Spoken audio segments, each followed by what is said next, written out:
fight and to lead others in battle against Israel's enemies.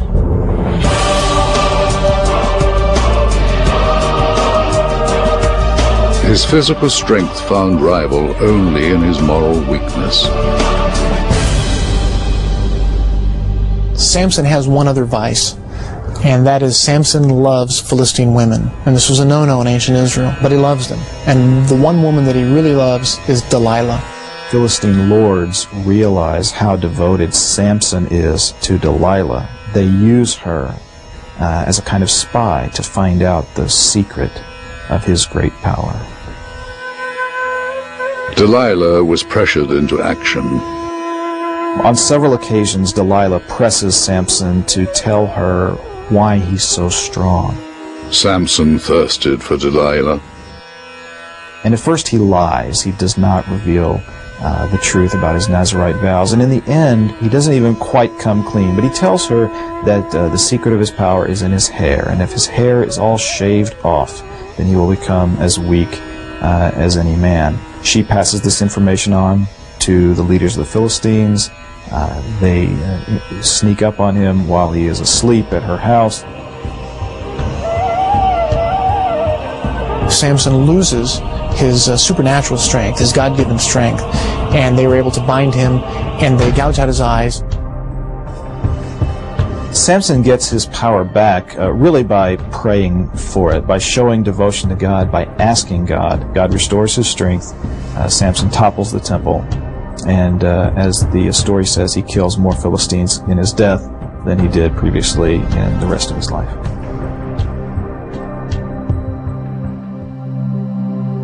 Samson's pursuit of pleasure cost him his freedom, but the Philistines' ropes could not stifle his determination. Today, the world looks for leaders who combine the courage and strength of a person like Samson and with the wisdom and judgment of a sage. All of those qualities can be found in our last hero, David. God sends Samuel to Bethlehem, to the family of Jesse, to anoint David to be the next king.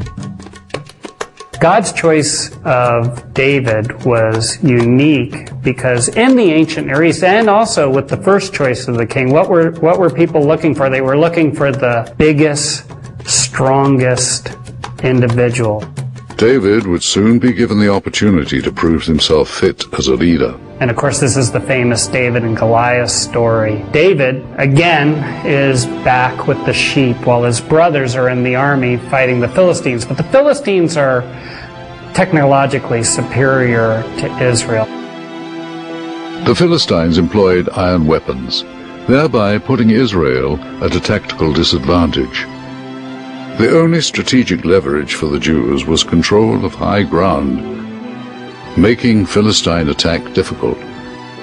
The Philistines have recourse to an ancient custom, which is a battle of champions. So they put their champion Goliath out to challenge a champion from Israel. King Saul made a declaration to his soldiers. The man who kills the giant will receive riches, his daughter as a wife, and will live tax-free. Still, the soldiers were afraid. So no one wants to fight him. But David comes to deliver lunch to his brothers on the battlefield, and he hears that this is going on, and he's personally offended that no one is willing to fight Goliath. Not because he thinks he can defeat him on his own strength, but he knows the power of his God. And so David takes the challenge and does what no one else is willing to do, and that is face Goliath. David threw himself at the feet of divine fate. Now, David used a slingshot, and we kind of think of kids using slingshots, but these are serious weapons. Armies use them. As a matter of fact, within the army of Israel, the Benjaminites were particularly adept at the sling.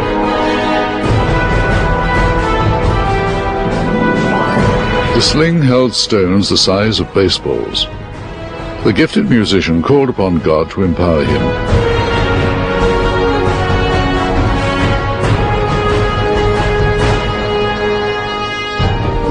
Skeptics long argued that David was a legend contrived by a band of inconsequential nomads, until 1993, when archaeologists digging at Tel Dan in northern Israel discovered a stone slab on which David's name is inscribed, thereby becoming the first archaeological reference to David outside the Old Testament. David became the most celebrated king in Israel's history, as his lineage carries the blood of earthly royalty.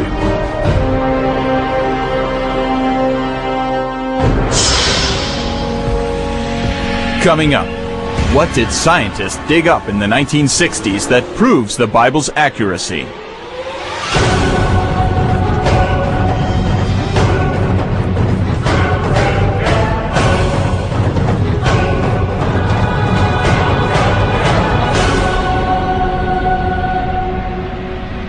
Over 400 years passed between the last book of the Old Testament, Malachi, and the arrival of a religious teacher whose birth, life, and miracles would soon serve to shape the course of human history.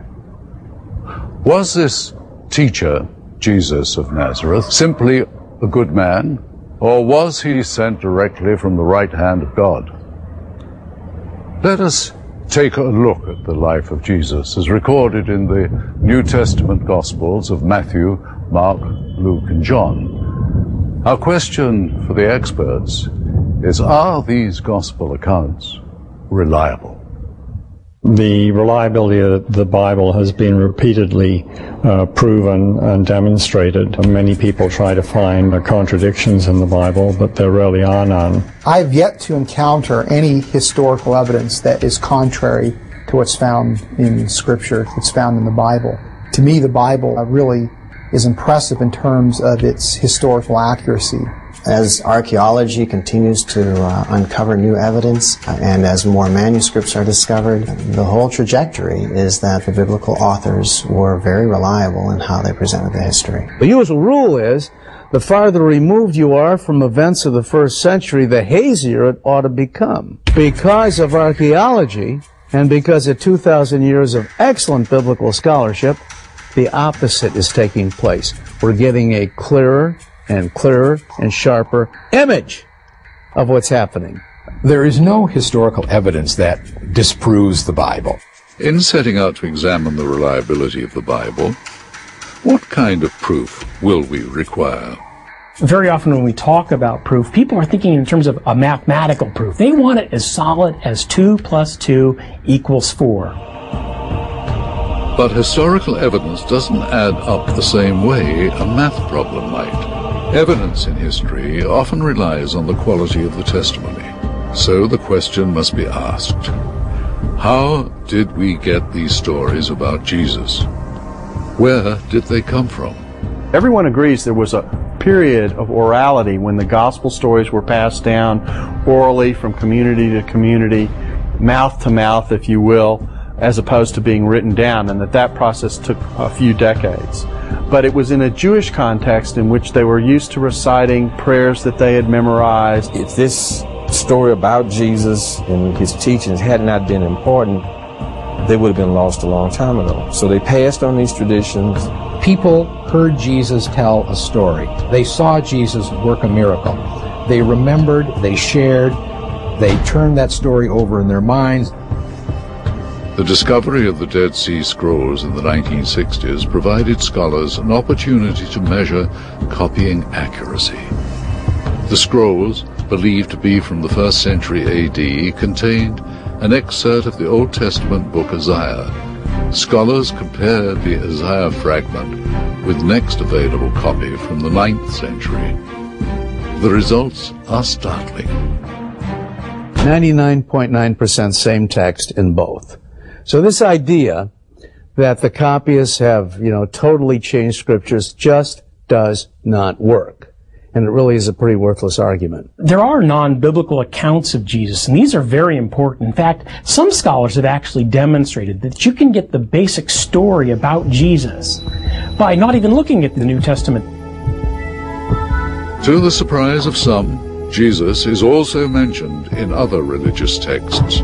When we look at the broader field of religion, and we consider writings from the Muslim world, the Quran, or from the larger Jewish world, the Midrash, Talmud, that we discover that Jesus is also featured in those writings as well.